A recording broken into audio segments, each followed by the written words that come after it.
Hi, I'm Stephanie Laska. I lost 140 pounds and created Dirty Lazy Keto. Thanks for joining me here on the YouTube channel. Be sure to subscribe and enjoy the show.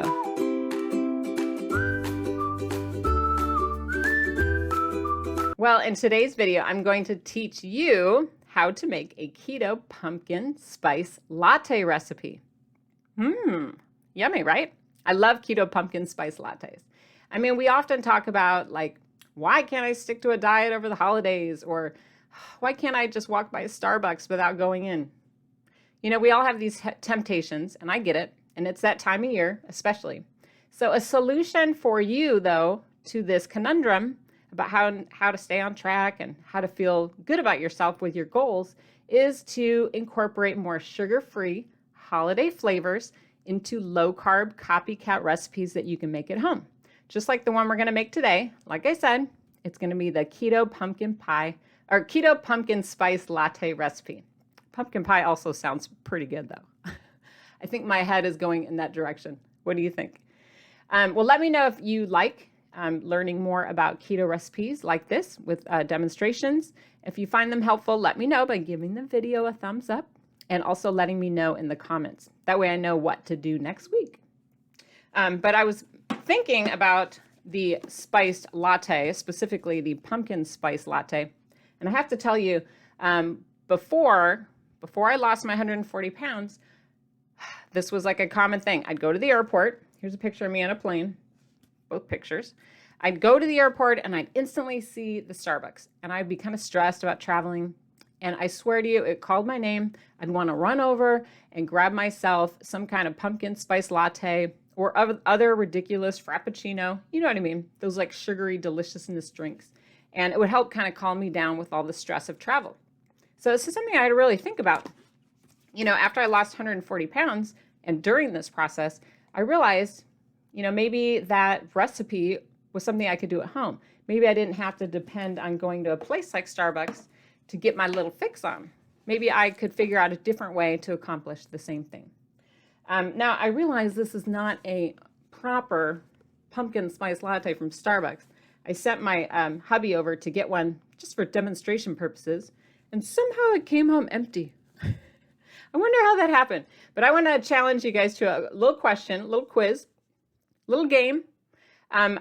Pretend this is a grande pumpkin spice latte at Starbucks. And I want you to guess, go ahead and guess, don't be shy. Guess how many net carbs are in this little puppy. So guess in the comments. It's okay if you don't know, just throw out a number. Be crazy, because I'm going to pick some people at random from the comments for a prize today. And it will be done at random. So it doesn't matter if you get the number of carbs right or wrong, but it allows you to get in the game and participate. So the more you participate today, the more your chances are to win. Guess how many net carbs are in a grand pumpkin spice latte at Starbucks. And I will let you know. Don't let me forget. I'll let you know at the end. So here we go. We're going to make a keto pumpkin spice latte recipe. And this is actually the recipe is from page 91. If you have your copy of the Dirty Lazy Keto 5-ingredient cookbook at home. There's no picture here in the cookbook, but it's on page 191, so you can follow along. And this is a recipe that serves 2 people. So you can make one for you, one for a friend. I know, such a good friend you are. And I want to tell you how many net carbs my recipe has, and the answer is 6. So even though my recipe serves 2 people, it's going to be 6 grams of net carbs per person. So if you were to drink the whole thing, which would be ridiculous, you would never want to do that. That would be 12. Correct, you got it. Okay, ready to start? So plan on this recipe taking about 10 minutes of your time for prep time. It's 0 minutes of cooking, super easy to make. And here are the ingredients that you'll want to get out because you are going to need about 2 cups of unsweetened coffee. Whatever coffee you happen to have, whatever you like, doesn't matter. It can be leftover coffee from this morning, or if you're super fancy, you can make a fresh pot. It's up to you. You're also going to need a 1/2 cup of heavy whipping cream. Next, you will need a 1/2 cup of canned 100% pumpkin puree. So this is different from like pumpkin pie mix that you might see at the grocery store. This is pure pumpkin puree. You're only going to need a half cup for the recipe. And this is the brand I usually get. It's Libby's, but it doesn't really matter. You can get whatever. A little bit of pumpkin goes a long way when it comes to flavor. Next, you're going to need 2 teaspoons of pure vanilla. I've already decanted mine. It's over here waiting for me. Oh, it smells so good. 2 teaspoons of pure vanilla. And then we're going to need, reaching into my bag of tricks, you are going to need some butter. And specifically, you'll want 2 tablespoons of unsalted butter melted.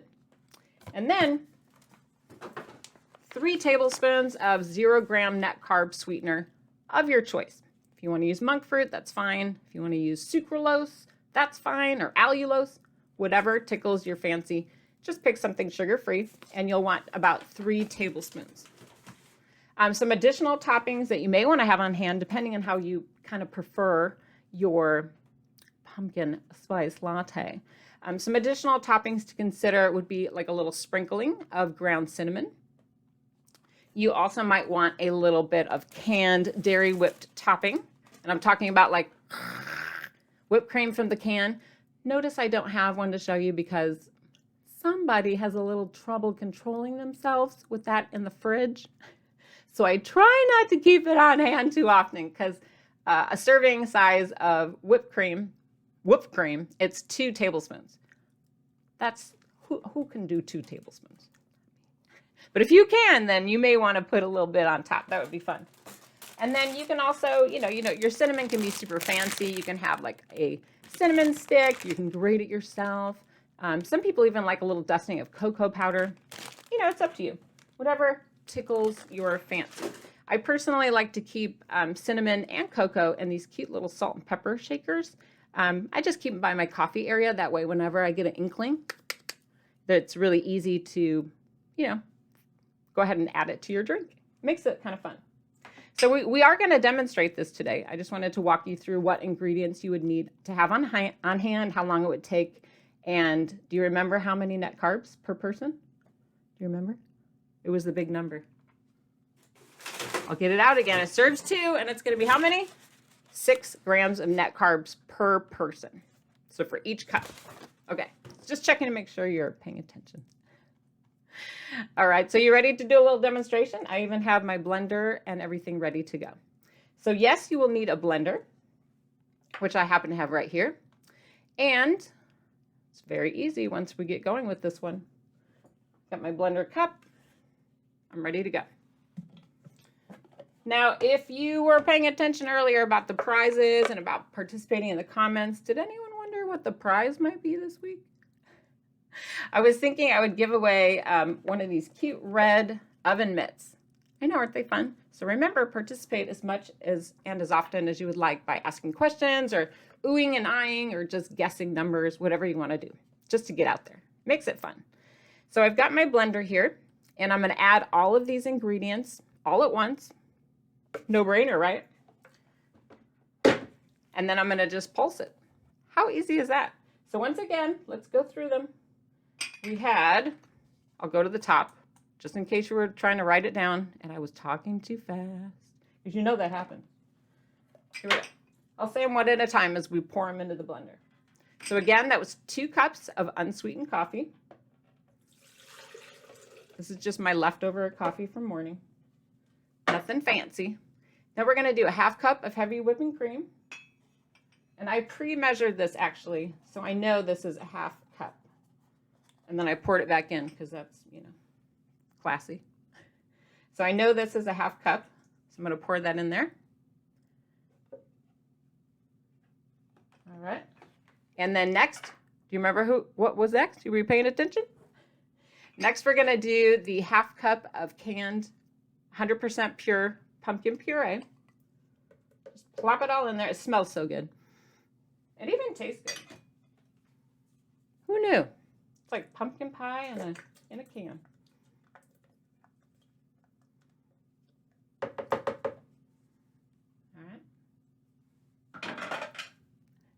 right. Followed by 2 teaspoons of pure vanilla extract.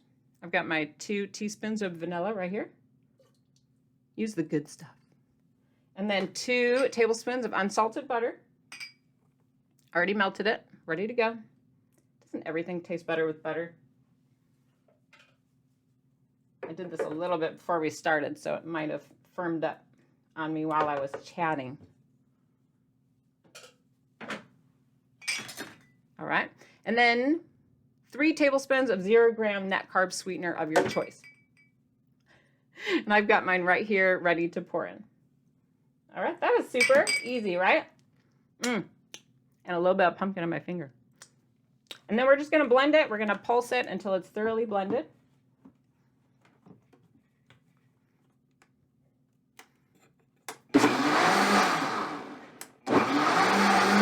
I think it's hysterical when I do this in my studio. I'm all cooking upstairs. And that's essentially it. That's my kind of a recipe, right? Who doesn't like a pumpkin spice latte, keto-friendly, when it takes just seconds of your time? And easy cleanup because it's all done in once. Now, after it's thoroughly blended, I'm going to ask you to divide it equally into 2 microwave-safe cups. And pick the jumbo size cups, just in case there's a lot going on. So, yes, I have my cutesy little mugs over here for display purposes. My No Time to Cook cookbook mug and my Today Show mug from when I was on the Today Show. Now, these are super cute, but I'm not sure they're going to hold enough because I want a big, large portion. So I'm going to use these jumbo oversized coffee cups, split my recipe into 2. Try not to dribble all over my office. I'm going to split it into 2, and then I'm actually going to microwave these for 45 seconds just to heat them up. Should I do this over my keyboard? It's risky. I don't want to spill. The pressure. The pressure. Okay. Can she do it? Let me just wipe the little dribs. There we go. So then I would just microwave each cup for 45 seconds. I always put a little cover on so you don't make a microwave disaster. And then after that, it's ready to go. And you can see here it's super well blended and frothy. I'm going to take a taste. Oh my gerb. It is so delicious. Tastes just like a Starbucks keto pumpkin spice latte. Just saying. And it was so easy to make using ingredients I had at home. Now, if you're not interested in having like this big giant type of serving, you could easily cut this back and make it into for 4 people. I think so. I believe in Starbucks land that's called a short. This is more of a grande type serving, but if you're looking for a short, you definitely could work this out into servings for 4 people. And then that would cut down on your carbs to even less, right? That's a good deal. Oh my gosh. Now remember, we talked about some additional toppings that you could do. We talked about the whipped cream. And we also talked about doing like a little sprinkling. Just to bring out the flavor and the taste. No matter how you decide to do it, this is sugar-free, it's keto-friendly, it's low in carb, and it was a lot cheaper and less tiresome than standing in line at Starbucks. Just saying. A little bit healthier too. Now I'm curious what suggestions you might have. Do you do your keto Starbucks drinks at home a little bit differently? Do you make your own blend of keto pumpkin pie lattes, like maybe a little bit different? I hope that you'll share maybe your suggestions or your comments below so we can all kind of learn from each other. Now, if you don't like pumpkin pie or pumpkin spiced lattes, maybe make another suggestion about what drink you do like to order that's more keto friendly at Starbucks. I think everybody could benefit from those ideas, right? Now, by the way, if you are really enjoying this type of recipe where I'm cooking and coming up with little ideas and sharing recipes, I will link up another holiday favorite at the end of this video. That way you can just keep on watching and get more ideas. And I always grab them from all my various cookbooks. Don't forget, I haven't forgotten about you. I'm going to tell you about the number of carbs. But first, I just want to remind everybody that you can do this. You can stick to a diet over the holidays. You can just do it in a low-carb way. You know, learning to enjoy the flavors of the holiday in a sugar-free manner a low carb alternative, you're not missing out. You're still experiencing all the wonderful joys the holidays have to offer, but you're just doing so in a new way. And that's okay. I think that we have to kind of ease into this stuff, especially if it's your first holiday season. You know, I'm going on a decade now of these, so it's getting to be a little bit easier for me, but I do remember at first what a struggle it was. So just do baby steps, one little recipe at a time. Do we have a winner? Do we have a person that guessed the correct amount? Well, I want to tell you, the answer is, I have it on a very official cheat sheet recipe card here in front of me. Are you ready? Ta-da! I have the official amounts brought to me by my husband, the researcher and author of the Dirty Lazy Keto Fast Food Guide. He did all the research for me. And a short is 27 grams, a tall is 40, and a grande is 52. Now we're talking about the pumpkin spice latte at Starbucks. That's not mine. What a difference, right? Oh my goodness. Was anybody close? Did you get really close? Now granted, they haven't been hot, they haven't been cold, on ice, blah, blah, blah. It might be a little bit of variances, but the big picture is those keto Starbucks drinks are delicious at home, but at Starbucks, without making them low carb or sugar free, they can throw you off into the deep end. So be careful. So I hope you enjoyed the keto pumpkin spice latte recipe that we learned today. And just remember to believe in yourself and take these little baby steps. You know, practice, practice, practice. Because I believe in you. I know you can do it. You can lose weight on the keto diet. Give yourselves a round of applause for every little step that you take that's in the right direction. You don't have to be perfect. You don't have to do everything right, but you do have to make a lot of good decisions, one after the next, after the next, after the next. And if the majority of those little decisions are all headed in the right same direction, day after day after day after day, that's how weight loss happens. That's at least my version of the Dirty Lazy Keto way of doing things. And clearly it's working for me, and it's also working for thousands upon thousands of other people out there that have found success with this way of life. So I believe in you guys.